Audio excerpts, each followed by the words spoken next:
आपके naming reaction होते हैं 100% श्योर होते हैं। इस बात की 100% गारंटी लेता हूं रसगुल्लों कि ये टॉपिक आपके बोर्ड एग्जाम में पूछे जाएंगे। वो भी आपको पता होना चाहिए कि आपके बोर्ड एग्जाम में ये 5 नंबरों में पूछे जाते हैं नेमिंग रिएक्शन।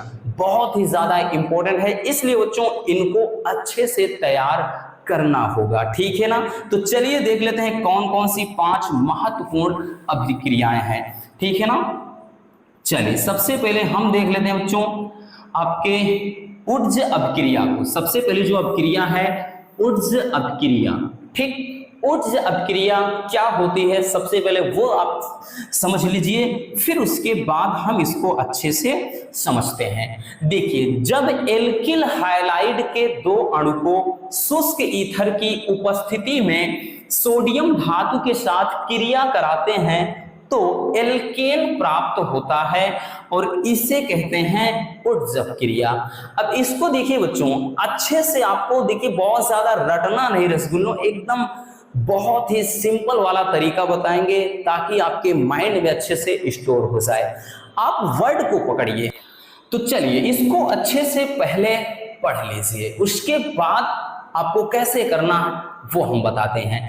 कहना बच्चों कि जब एल्किल हाइलाइड के 2 अणु को शुष्क ईथर की उपस्थिति में सोडियम धातु के साथ क्रिया कराते हैं तो एल्केन प्राप्त होता है, ठीक। इस अभिक्रिया को या इसे ऊर्ज अभिक्रिया कहते हैं। बहुत सिंपल है बच्चों, सब फालतू की बातें हैं कि केमिस्ट्री टफ है सेकंड, कुछ भी नहीं है, एकदम मक्खन है। चलिए आपको अच्छे से समझना है तो कुछ बातें समझिए।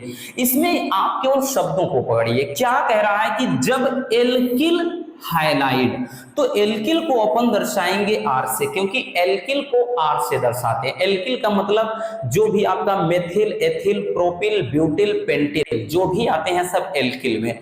तो एल्किल हो गया, फिर हाइलाइड को एक्स से दर्शाते हैं, ठीक। हाइलाइड, हाइलाइड का मतलब बच्चों जो भी आपके हैलोजन परिवार के तत्व हैं, क्लोरीन, फ्लोरीन, ब्रोमीन, आयोडीन, ठीक, ब्रोमीन, आयोडीन, ये सभी हैलोजन परिवार के हैं।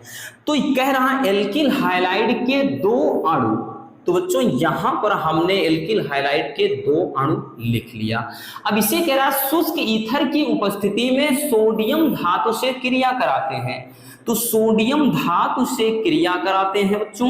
अब उपस्थिति किसकी है, तो उपस्थिति यहां पर है शुष्क ईथर की, तो ईथर की उपस्थिति है बच्चों।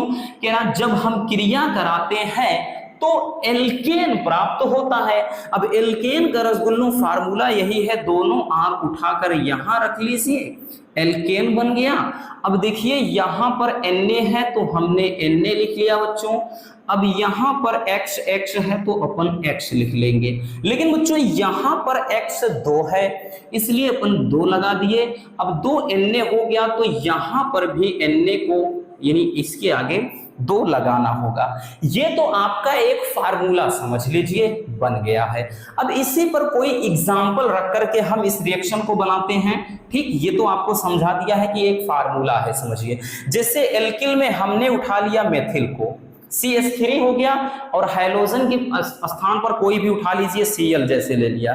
एल्किल हाइलाइड ये मेथिल क्लोराइड बन गया, तो मेथिल क्लोराइड के हमने 2 अणु ले लिए। अब इसको अपन क्रिया कराएंगे बच्चों किसके साथ, सोडियम के साथ, तो शुष्क ईथर की उपस्थिति में, ठीक। यहां पर ईथर की उपस्थिति है, तो शुष्क ईथर की उपस्थिति में, एक मिनट भाई क्या हो गया, शुष्क ईथर की उपस्थिति में क्रिया कराएंगे बच्चों। तो क्या बन रहा है, हम यही दोनों उठा लेंगे, यानी इसको लिख सकते हैं CH3, या इसी को बच्चों ऐसे लिख सकते हैं C2H6, ठीक।